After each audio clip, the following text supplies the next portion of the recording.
ඒ වගේ තියෙන සල්ලි බැංකුවට ආවට පස්සේ ඒ කට්ටිය එයාලගේ ATM වලට ඩිපොසිට් කරන එක හරිද? ඉතින් ශ්‍රී ලංකාව පැත්තෙන් ගත්තොත් මේ පොලිම නෝට්ටු සම්බන්ධව අපිටත් අත්දැකීමක් තියෙනවා. ඒ මොකද්ද? එක කවුරු හරි කෙනෙක් සල්ලි ගණන් කළා කවුරු හරි කෙනෙක් නෙමෙයි කවුරු හරි හරකෙක් 1988 කියන වර්ෂයේදී තමයි මේ පොලිම නෝට්ටු මුලින්ම ලෝකයට නිකුත් කරන්නේ. මං ආයෙ ඇහුවා මේ සල්ලි මට ATM එකකට ඩිපොසිට් කරන්න පුළුවන්ද කියලා. ඊට පස්සේ මේ ඇඳපු මිනිහා ඌ කවුරු වුණත් ඌ මේක කරපු දෙයින් ඒ මිනිහා ඒක කරලා ඒක බාර දුන්න තව කෙනෙක්ට. ඊට පස්සේ ඒකෙන් ප්‍රශ්න ගණනාවක් නිර්මාණය වෙලා ඇති.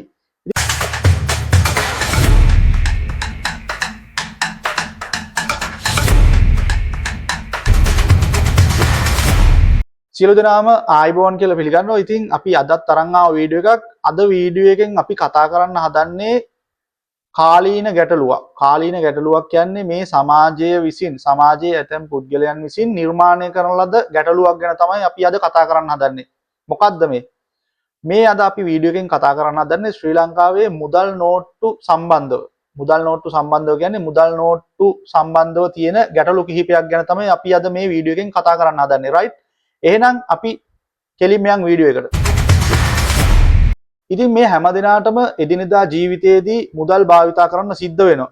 විවිධාකාර කටයුතු සඳහා. ඉතින් මේ මුදල් භාවිතා කරද්දී දැකලා ඇති සමහර මුදල් නෝට්ටු වල යම්කිසි විදියකට යම්කිසි පුද්ගලයන් විසින් විවිධ දේවල් ඇඳලා තිනෝ, ලියලා තිනෝ, ෆෝන් නම්බර් ලියලා තිනෝ, නම්බර්ස් ලියලා තිනෝ, නම් ලියලා තිනෝ.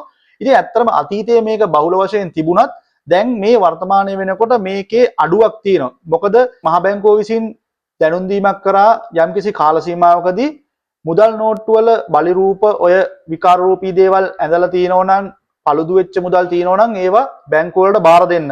එතනින් එහාට මුදල් ඒ වගේ මුදල් බාර ගන්න නැහැ කියලා බැංකුව වලින්. ඉතින් මෙන්න මේ දැනුම් දීම නිසා ගොඩක් පුද්ගලයන් තමන්ගේ අතේ තිබුණු එහෙම නැත්නම් තමන්ට ලැබුණු ඒ වගේ මුදල් බාර දුන්නා. ඉතින් ඇත්තටම මහ බැංකුව විසින් මේ කරපු දැනුම් දීමත් එක්කම මේ වගේ විකාර රූපී දේවල් ඇඳපු නම්බර්ස් ලියපු මේ වගේ මුදල් සංසරණය ගොඩක් දුරට මේ සමාජයෙන් වැළකී ගියා. මොකද මේ වගේ මුදල් බාර ගැනීම ඔය උදාහරණයක් විදිහට කඩසාප්පු වලදී ඔය වගේ තැන්වලදී ප්‍රතික්ෂේප කරා. එහෙම නැත්නම් බස් වලදී අපිට ඒ කියන්නේ අපිට කෙනෙක් දුන්නත් අපිත් ගන්න අපි තව කෙනෙක්ට දුන්නොත් ඒ කෙනත් ප්‍රතික්ෂේප කරනවා. ඉතින් ඔය වගේ මේක ගොඩක් දුරට අඩු වුණා. ඒ නමුත් දැන් වෙනකොට යම්කිසි තැන්වලදී මෙන්න මේ කියන මේ මුදල් නෝට්ටු වල මේ විකාර රූපී දේවල් ඇඳපු ලියපු නිසා ගොඩක් අපහසුතාවයට පත් වෙන අවස්ථා එනවා. ඉතින් එහෙම වුණත් තවමත් යම්කිසි පිරිස් ඉන්නවා මේ වගේ මුදල් නෝට්ටු වල එක එක විකාර රූපී බලි රූප අනවශ්‍ය දේවල් අඳින එහෙම කරන කට්ටිය ඉන්නවා.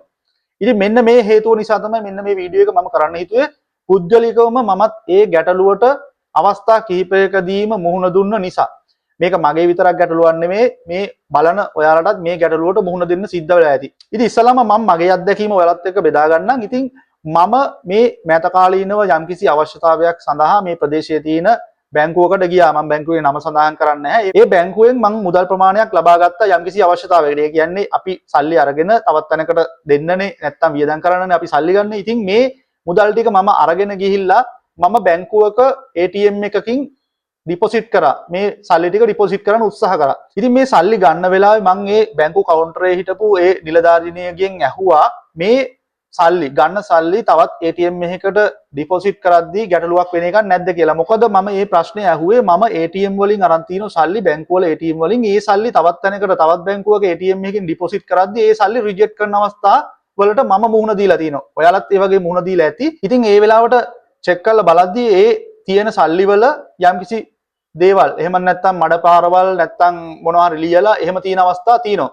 ඉතින් මහ බැංකුව සහ ඒ බැංකුව වලින් අපිට දැනුම් දීලා තිනෝ මේ වගේ සල්ලි පාවිච්චි කරන්න එපා කියලා. මේ වගේ දේවල් කරන්න එපා කියලා. ඒ වුණාට බැංකුව වල තියෙන ATM වලත් මේ වගේ මඩ පාරවල් නැත්නම් ওই තින්ත පාරවල්, කාබන් පාරවල්, පෑන් ඉරි ඔය වගේ තියෙන සල්ලි බැංකුව වල ATM වලින් මං ගොඩක් අරගෙන තියෙනවා. ඉතින් අපිට මහ බැංකුව සහ අනෙකුත් වාණිජ බැංකුව වලින් දැනුම් දෙන්නේ මේ මුදල් වලට මේ වගේ බලි ගන්න එපා, මේ වගේ ඒවා කරන්න එපා කියලා තමයි සාමාන්‍ය මිනිස්සුන්ට දැනුම් දෙන්නේ. ඉතින් ඒ වගේ තියෙන සල්ලි බැංකුවට ආවට පස්සේ ඒ කට්ටිය එයාලගේ ATM වලට ඩිපොසිට් කරන එක හරිද? ඒ සල්ලි තවත් මිනිස්සෙක් අරගෙන ඊට පස්සේ ඒ මිනිස්සයාත් යම්කිසි තැන්වලදී අපහසුතාවවලට මුහුණ දෙන්න සිද්ධ වෙනවා. ඉතින් මේ අපහසුතාවයට මං එක දවසක් මුහුණ දුන්නා. ඊට පස්සේ ඒ සිදුවීමෙන් පස්සේ මං ඒක විඳ දරාගෙන ඉඳිද්දි තව දවසක් මෑත කාලිනව තව දවසක් මේ ඒ කියන බැංකුවටම ගිහිල්ලා මං ওই සල්ලි ආයි ගන්නකොට මං ආයි ඇහුවා මේ සල්ලි මට ATM එකකට ඩිපොසිට් කරන්න පුළුවන්ද කියලා. ඉතින් මම මෙහෙම ඇහුවට පස්සේ මේ බැංකුව නිලධාරිනිය කිව්වා එයාලා සල්ලි ගණන් කරන්න. එයාලගේ මේසේ උඩ තියෙන සල්ලි ගණන් කරන මැෂින් එකක් තියෙනවානේ. ඒ මැෂින් එකෙන් රීඩ් වෙනවා නම් අනිවාර්යෙන් ATM එකෙන් ගන්නවා කියලා. ඉතින් මේ සල්ලි ටික මම අරගෙන ගිහිල්ලා තවත් ATM මැෂින් එකක ඩිපොසිට් කරන්න හදනකොට එක කොලයක් එතනින් රිජෙක්ට් වුණා. මම ඒ කොලේ අරන් චෙක් කරලා බලද්දි ඒ කොලේ තියෙනවා නම්බර් එකක් ලියලා. ඉතින් අර බැංකුව නිලධාරිනිය මට කිව්වා වගකීමෙන් කිව්වා මේ සල්ලි ටික අනිවාර්යෙන් ඩිපොසිට් කරන්න පුළුවන් කියලා. මං ඒ විශ්වාසයෙන් ගිහිල්ලා ATM එකේ ඩිපොසිට් කරද්දි ඒ කියන එක කොලයක් රිජෙක්ට් වුණා. ඒ කොලේ තමයි අර පෑන් ඉරි වලින් නම්බර් එකක් ලියලා තිබුණේ. ඒක කවුරු හරි කෙනෙක් සල්ලි ගණන් කළා කවුරු හරි කෙනෙක් නෙමෙයි කවුරු හරි අරකෙක්. ඒ පෑන් ඉරි වලින් නම්බරේ ලියලා තිනවා එක්ක සල්ලි ගණන් කළා හරි මොකක් හරි එකක්.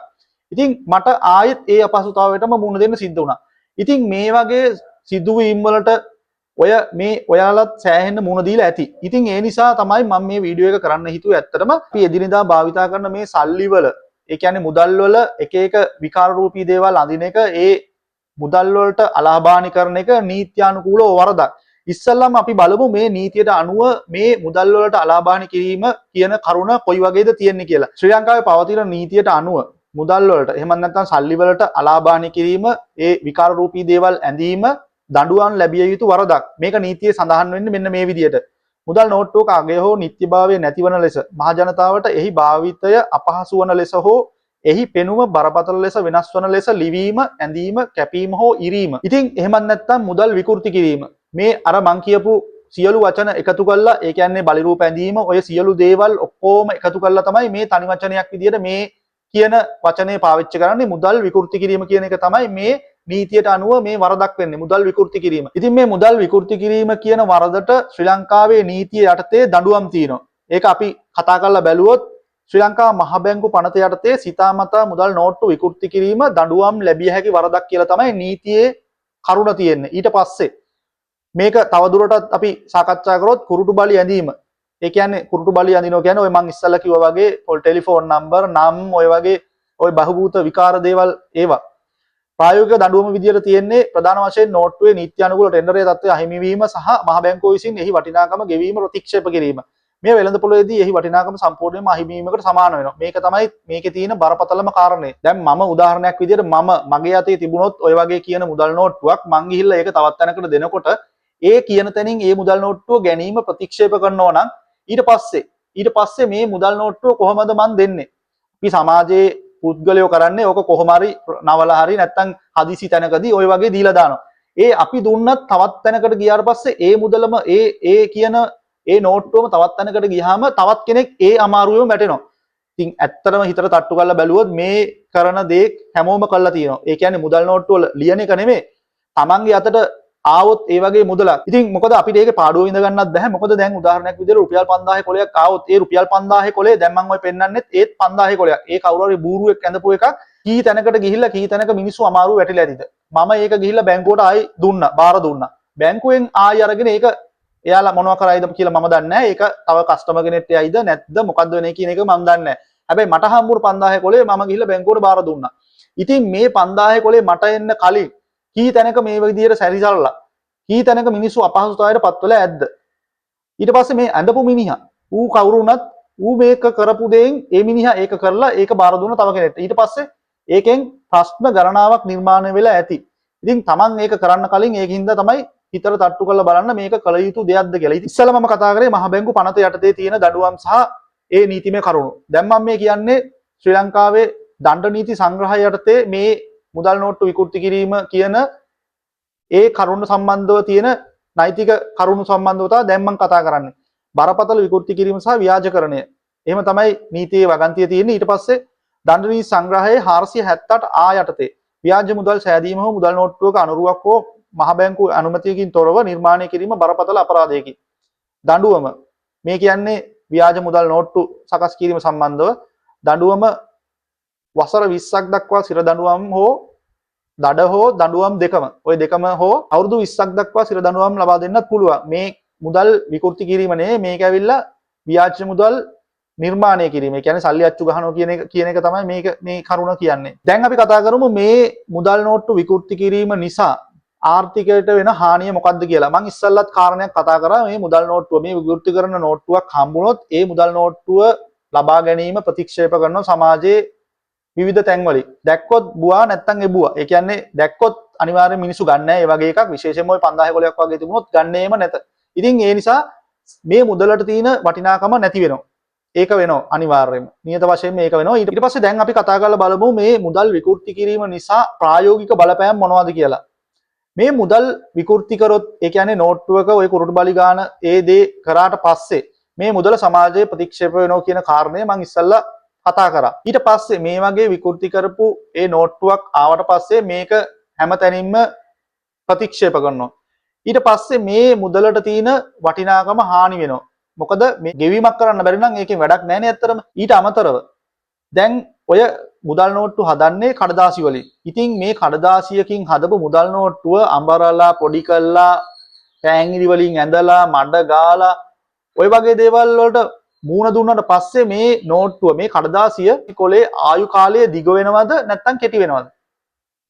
ආයු කාලය කෙටි වෙනවා. එතකොට ඒක කෙටි කාලීනව ක්ෂය වෙලා යනවා. ඊට පස්සේ මුදල් නෝට්ටු අච්චු ගහන්න රජය විසින් ලොකු පිරිවැයක් දරනවා. මේ මුදල් නෝට්ටුව අච්චු ගහන්න එපා. ඒකට වෙනම කඩදාසි වර්ගයක් තියෙනවා. ඒකට වෙනම පිරිවැයක් දරන්න වෙනවා. ඒ මුදල් නෝට්ටුවක් මෙතනින් අයින් වුණාට පස්සේ තව නෝට්ටුවක් අච්චු ගහන්න වෙනවා. ඉතින් ඒ නෝට්ටුව අච්චු ගහන්න රජය විසින් මුදල් වැය කරන්න වෙනවා. ඒ රජය විසින් මුදල් වැය කරන්නේ රජයේ මුදල් නෙමෙයිනේ. මිනිස්සුන්ගේ බදු මුදල්. එතකොට වක්‍රාකාරව අපි විසින් අපේම සල්ලි වලට කෙලවා ගැනීමක් තමයි මෙතනදි වෙන්නේ. ඊට අමතරව මේ වගේ මේ විකෘති කරපු නෝට්ටු නිසා හොර නෝට්ටු එහෙම නැත්නම් හොර සල්ලි හඳුනා ගැනීම අපහසු වෙනවා. ඒ කොහොමද? දැන් මේ මුදල් නෝට්ටු වල එක එක සිකියුරිටි කෝඩ්ස් තියෙනවා. ඊට අමතරව මේවයි තියෙනවා වෝටර් මාක්ස්. මෙන්න මේ වෝටර් මාක්ස් කියන මේ ඒරියා වල ඔය පෑන්ගිරි වලින් අරව මේවයින් ඇඳලා පස්සේ ලිව්වට පස්සේ කාබන් වැදුනට පස්සේ මඩ පාරවල් වැදුනට පස්සේ මැෂින් වලට දැම්මට පස්සේ මේ කියන මේ වෝටර් මාක්ස් අරව මේවා රීඩ් වෙන්නේ නැහැ. ඉතින් මේ හේතුව නිසා මේ හොර නෝට්ටු වලට ඇතුල් වෙන්න තියෙන ප්‍රවණතාවයත් වැඩි වෙනවා. ඉතින් මෙතනදි වෙන්නේ මේ හොර නෝට්ටුව ගහපු කෙනා කොහොම හරි ඔය වගේ දෙයකින් ඔය සූත්‍ර වැඩක් කළා ඒක වෙළඳපොළට යවයි. ඊට පස්සේ තවත් කෙනෙක් ඊට පස්සේ තව බහුතරයක් පිරිසකගේ අතේ මේ මුදල සංසරණය වෙලා යම්කිසි කෙනෙක් මේක අරගෙන බැංකුවට හෝ එහෙමත් තැනකට ගියාට පස්සේ ඒ කෙනා ගෙනිච්චට පස්සේ ඒක අහු වෙනවා මේක හොර නෝට්ටුවක් කියලා. එතකොට කවුද වැරදිකාරයා වෙන්නේ?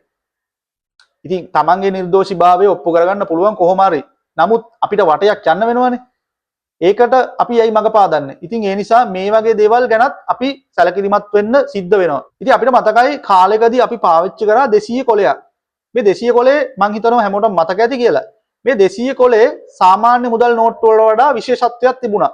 ඒ මොකක්ද මේ විශේෂත්වය? මේ 200 කොලේ ගණන් ගන්නන්නේ පොලිමර් නෝට්ටුවක් විදියට. මොනවද මේ පොලිමර් නෝට්ටු කියන්නේ? මේ පොලිමර් නෝට්ටුවක් කියන්නේ මේක විශේෂිත ද්‍රව්‍යකින් හදන්නේ. ඒ කියන්නේ සාමාන්‍ය මුදල් නෝට්ටු හදන කඩදාසිය නෙමෙයි මේ පොලිමර් නෝට්ටු හදන්න පාවිච්චි කරන්නේ. මේක BOPP කියලා මේ විශේෂිත ද්‍රව්‍යයක් තමයි මේ පොලිමර් නෝට්ටු හදන්න පාවිච්චි කරන්නේ. මේ පොලිමර් නෝට්ටු ලෝකේ ප්‍රථම වතාවට හැදෙන්නේ ඕස්ට්‍රේලියාවේ. ඕස්ට්‍රේලියාවේ රිසර්ච් බැංකුව RBA කියන බැංකුව විසින් තමයි මේ පොලිමර් නෝට්ටු මුලින්ම නිකුත් කරන්නේ. 1988 කියන වර්ෂයේදී තමයි මේ පොලිමර් නෝට්ටු මුලින්ම ලෝකයට නිකුත් කරන්නේ. right. දැන් අපි කතා කරමු මේ පොලිමර් නෝට්ටු භාවිතා කිරීම නිසා යම්කිසි රටකට ලැබෙන වාසි මොනවද කියලා. මේ පොලිමර් නෝට්ටු කියන වර්ගය මම කලින් සඳහන් කරා මේ නෝට්ටු මුද්‍රණය කරන්නේ විශේෂිත කඩදාසි වර්ගයකින්. ඉතින් මේ විශේෂිත කඩදාසි වර්ගයකින් නිෂ්පාදනය කරන පොලිමර් නෝට්ටු සාමාන්‍ය මුදල් නෝට්ටු වලට වඩා වැඩි කාලයක් පාවිච්චි කරන්න පුළුවන්. මෙන්න මේ හේතුව නිසා යම්කිසි රටක් පොලිමර් නෝට්ටු පාවිච්චි කරනවා නම් ඒ රටට මුදල් නැවත නැවත ඉක්මනින් මුද්‍රණය කිරීමේ අවශ්‍යතාවයක් පැන නගින්නේ නැහැ. ඒ නිසා මේ හේතුව නිසා මේ මුදල් වලට වැය කරන පිරිවැය ඉතුරු කර ගැනීමේ හැකියාවක් තියෙනවා. ඒක එක වාසියක්. ඊට පස්සේ අනිත් කරුණු විදියට ගත්තොත් සාමාන්‍ය මුදල් නෝට්ටු වලට වඩා මේ පොලිමර් නෝට්ටු වලට ඔරොත්තු දීමේ හැකියාවක් තියෙනවා. ඒ මොකද්ද? ඒ කියන්නේ මේ සාමාන්‍ය නෝට්ටුවක් ගත්තොත් එදිනෙදා ජීවිතයේ මිනිසුන් අතින් සිදුවන විවිධ ක්‍රියා නිසා මේ මුදල් නෝට්ටු වලට හානි වීමේ හැකියාව වැඩි තත්ත්වයක තියෙනවා. උදාහරණයක් විදිහට ගත්තොත් වතුර වැටෙන්න පුළුවන්. ඊට අමතරව තෙල් වර්ග, කුණු දූවිලි ඕවට මුහු වීමේ ප්‍රවණතාවයක් තියෙනවා මුදල් නෝට්ටු වැඩි වශයෙන්. මොකද මේ සමාජයේ මිනිස්සුනේ මේවා පාවිච්චි කරන්නේ. ඉතින් මේ පොලිමර් නෝට්ටු පාවිච්චි කරනකොට මේ හානිය අවමයි. වතුර වලින්, තෙල් වලින්, කුණු දූවිලි වලින් මේ නෝට්ටු වලට සිදුවන හානිය අවමයි. සාමාන්‍ය නෝට්ටු වලට සාපේක්ෂව. ඉතින් මේකත් එක වාසියක්. ඊට අමතරව විශේෂිතම කාරණේ විදියට ගත්තොත් සාමාන්‍ය නෝට්ටු වලට සාපේක්ෂව පොලිමර් නෝට්ටු වල ආරක්ෂාව වැඩි. ඒ කියන්නේ මේ පොලිමර් නෝට්ටු පාවිච්චි කරනකොට හොර මුදල් නෝට්ටුත් එක්ක සාපේක්ෂව බලනකොට හඳුනා ගැනීම පහසුයි. මොකද මේ පොලිමර් නෝට්ටු වලට විශේෂිත ආරක්ෂක වැඩපිළිවෙළවල් ඇතුළත් කරන්න පුළුවන් නිසා. ඒ නිසා හොර මුදල් නෝට්ටුත් එක්ක බලනකොට මේ පොලිමර් නෝට්ටු හඳුනා ගැනීමේ හැකියාව වැඩි. මම ඉස්සෙල්ලා සඳහන් කරා ඕස්ට්‍රේලියාව තමයි පොලිමර් නෝට්ටු මුල් වතාවට පාවිච්චි කරේ කියලා. ඉතින් ඊට පස්සේ ලෝකයේ විවිධ රටවල් මේ පොලිමර් නෝට්ටු වලට හුරු වුණා. මොකද මේකේ තියෙන මේ ආරක්ෂාකාරී තත්ත්වය එහෙම නැත්නම් අඩු පිරිවැය මෙන්න මේ වගේ කාරණා නිසා. ඕස්ට්‍රේලියාවෙන් පස්සේ ලෝකයේ වෙනත් රටවල් ගත්තාම කැනඩාව, එක්සත් රාජධානිය, නවසීලන්තය ඔය වගේ රටවල් 45ක අර්ධ වශයෙන් හා පූර්ණ වශයෙන් මේ පොලිමර් නෝට්ටු භාවිතා කරනවා. ඒ කියන්නේ සමහර රටවල සාමාන්‍ය මුදල් නෝට්ටුත් එක්ක පොලිමර් නෝට්ටු පාවිච්චි කරනවා. ඊට අමතරව සමහර රටවල් පොලිමර් නෝට්ටු විතරක්ම පාවිච්චි කරනවා. ඉතින් ශ්‍රී ලංකාව පැත්තෙන් ගත්තොත් මේ පොලිමර් නෝට්ටු සම්බන්ධව අපිටත් අත්දැකීමක් තියෙනවා. ඒ මොකද්ද? ඉතින් ලෝකයේ අනිත් රටවල් වගේම ශ්‍රී ලංකාවේ අපිත් එක් වතාවකදී පොලිමර් නෝට්ටුවක් නිකුත් කරා. ඒ කවද්ද? 1998 වර්ෂයේ ශ්‍රී ලංකාවේ 50 වෙනි නිදහස් උළෙලට සමගාමීව ශ්‍රී ලංකාවේ පොලිමර් නෝට්ටුවක් නිකුත් කරා. රුපියල් 200 නෝට්ටුව විදිහට මම ඉස්සලා සඳහන් කරේ මෙන්න මේ රුපියල් 200 නෝට්ටුව තමයි ශ්‍රී ලංකාවේ නිකුත් කරපු ප්‍රථම සහ අවසන් පොලිමර් නෝට්ටුව වන්නේ. නමුත් මේ පොලිමර් නෝට්ටුව රුපියල් 200 කොලේ දැන් අපිට දැක ගන්න හම්බෙන්නේ නැහැ. ඇයි මේ කරුණ හොයාගෙන යනකොට මට දැනගන්න ලැබුණේ මේ 200 කොලේ භාවිතාවෙන් ඉවත් කරේ. එහෙම නැත්නම් පොලිමර් නෝට්ටුව භාවිතාවෙන් ඉවත් කරලා තියෙන හේතුව විදියට ශ්‍රී ලංකාව වැනි ආසියානු රටවල දේශගුණික තත්ත්වය යුරෝපා රටවලට සාපේක්ෂව අපේ රටවල් උණුසුම්කාරී කාලගුණයක් තමයි තියෙන්නේ. ඉතින් මෙන්න මේ හේතුව නිසා මේ පොලිමර් නෝට්ටු පාවිච්චි කිරීම අපහසුතාවයක් තියෙනවා කියලා තමයි දැනගන්න ලැබිලා තියෙන්නේ. ඊට අමතරව මුද්‍රණ යන්ත්‍රෝපකරණ ක්‍රමාංකණය කිරීමේ අපහසුතාවය සහ අධික ආරම්භක පිරිවැය නිසා මේ පොලිමර් නෝට්ටු භාවිතා කිරීම ශ්‍රී ලංකාවේ අපිට අහිමිව ගියා කියලා තමයි සඳහන් වෙන්නේ. අවසාන වශයෙන් කල්පනා කරලා බැලුවොත් මුදල් විකෘති කිරීම කියන්නේ ශ්‍රී ලංකාවේ නීතියට අනුව දඬුවම් ලැබිය හැකි වරදක්. ඊට අමතරව මුදල් සුරක්ෂිතව පාවිච්චි කරන්න අපිට සමාජ වගකීමක් තියෙනවා. මොකද මේ මුදල් නෝට්ටු මුද්‍රණය කිරීමට වැය කරන්නේ රජයේ සල්ලි. ඒ කියන්නේ වක්‍රාකාරව බැලුවොත් අපේම සල්ලි තමයි මේ මුදල් නෝට්ටු නැවත මුද්‍රණය කරන්න රජය විසින් වැය කරන්නේ. ඉතින් ඊට අමතරව අපේ අතේ අද තියෙන මුදලක් හෙට තියෙන්නේ තවත් කෙනෙක්ගේ අතේ. ඉතින් අද අපේ අතේ තියෙන මුදල, අපේ අතේ තියෙන නෝට්ටු වලට අපි හානි කරොත්, කුරුටු බලි ගෑවොත්, විකෘති කරොත් හෙට ඒක ඒ පාවිච්චි කරන කෙනාට තව කෙනෙක්ට ඒක ගැටලුවක් ප්‍රශ්නයක් වෙනවා. ඉතින් ඒ නිසා අපි දැනගන්න ඕන අපි නිසා තව කෙනෙක්ට ප්‍රශ්නයක් ගැටලුවක් නොවන ආකාරයට කටයුතු කරන්න. ඉතින් මුදල් පාවිච්චි කරනකොට මේ වගේ ගැටලු වලට ප්‍රශ්න වලට මුහුණ දීපු අත්දැකීම් ඔයාලටත් තියෙන්න පුළුවන්. ඒ සම්බන්ධව යටින් කමෙන්ට් එකක් දාන්න. ඊට අමතරව මේ වීඩියෝ එක තවත් කෙනෙක්ට බලන්න ෂෙයා කරන්න මතක ඇතුව. ගිහිල්ලා එන්න. Thank you.